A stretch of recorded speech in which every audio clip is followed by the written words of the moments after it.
हम जानते हैं कि प्यार एक ऐसी फीलिंग है, अगर किसी इंसान को किसी से प्यार हो जाए वो बस उसी इंसान के बारे में सोचता रहता है। कम शब्दों में कहें तो प्यार एहसास है जो बस उसी इंसान के बारे में दिन रात सोचता रहता है, उससे मिलने की चाहत रखता है। हमेशा एक ऐसी ही रोशन और भावना की कहानी सुनाने जा रहा हूँ जिनकी कहानी अधूरी रह जाती है। दोनों की प्रेम कहानी बिल्कुल फिल्मी थी। पहली नज़र में एक जैसा प्यार, शायद यही कारण था कि मन के किसी कोने में एक उम्मीद थी कि इस कहानी का अंत अधिकांश हिंदी फिल्मों की तरह होगा, आनंददायक होगा। भावना और रोशन ने प्यार करने से पहले कभी कुछ नहीं सोचा था, लेकिन एक बार प्यार में पड़ने के बाद दोनों बहते पानी की तरह आगे बढ़ गए।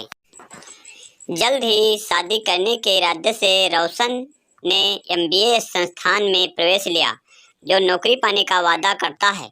रोशन भी जल्दी में था, क्योंकि भावना के घरवाले एक लड़के की तलाश कर रहे थे। किस्मत और मेहनत रंग ला रही थी। जैसे ही मैंने बड़े एमबीए कॉलेज में दाखिला लिया, दोनों का दिमाग लड़खड़ा गया।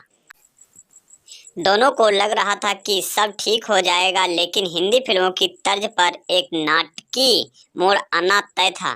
कोर्स में दाखिला लेने के लिए 1 महीने के भीतर भावना की शादी तय हो गई थी। भावना बहुत घबराई हुई थी। वे दोनों बहुत घबराए हुए थे। मेरे दिल में यह बात आ रही थी कि वे तुरंत भागकर शादी कर लें, लेकिन कोई नौकरी नहीं थी और इसलिए उनके बढ़ते कदम दोनों रुक गए थे। रोशन चंचल होते रहे और खुद को समझाते रहे कि जो भी होगा अच्छा होगा।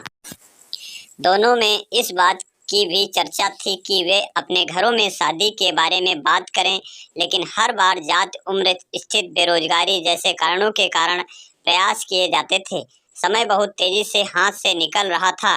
रोशन ने कॉल सेंटर में काम करने के लिए एमबीए की पढ़ाई और कोर्स छोड़ने की सोची, लेकिन कुछ अनुभवी लोग जो पहले प्यार की राह पर चल चुके हैं, उन्होंने बताया कि इससे होने वाला नुकसान इतना बड़ा था कि दोनों इस रास्ते में आगे नहीं बढ़ सके। अधूरे प्यार की कहानी। दोनों ने प्यार किया था, लेकिन उसके आगे की चीज़ों के बारे में नहीं सोचा था। यही कारण था कि जब प्रेम की यात्रा पर शादी की बात आ रही थी, तब भावना अपने भाई बहनों से शादी करने से डरती थी और कभी-कभी रोशन परिवार के सम्मान और भविष्य की चिंताओं से डरती थी। रुकने का नाम नहीं ले रहा था। भले ही वह रुक जाए, उसका काम लगातार कैसे चल रहा है। शादी की तारीख नज़दीक आ रही थी और अजीब सी बेचैनी की भावनाएं, बेचैनी ने मन में घर कर लिया था। ऐसी स्थिति में दोस्त सबसे अच्छा और अनोखा विकल्प देते हैं। भावना और रोशन को भी कई सुझाव मिले। भावना की शादी के दिन मैंने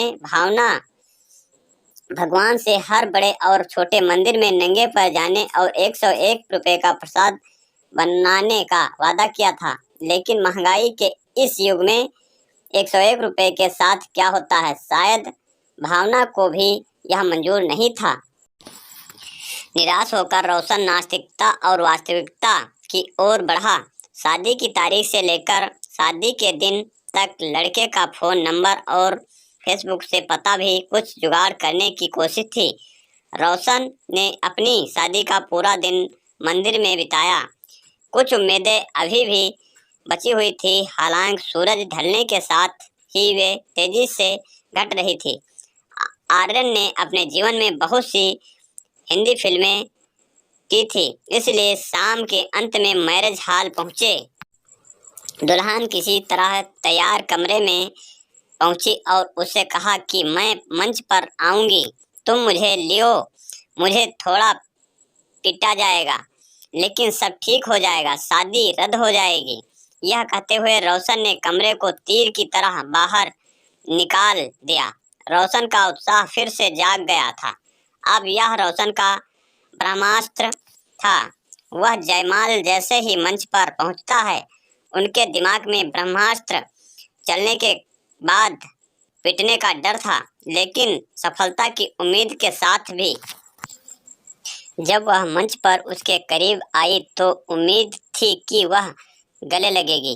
रोशन ने भी चुपके से इशारा किया, लेकिन उसके चेहरे पर कोई भाव नहीं था।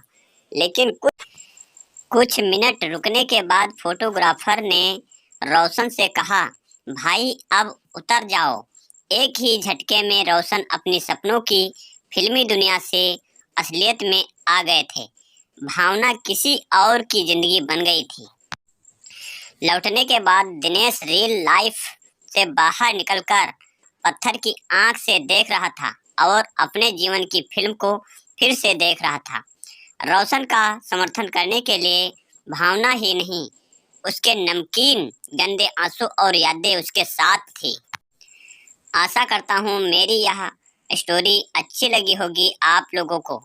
ऐसी स्टोरी पाने के लिए हमारे चैनल को सब्सक्राइब करें, नोटिफिकेशन बेल आल को ज़रूर दबाएं, जिससे हमारी प्रत्येक वीडियो आपको मिलती रहे।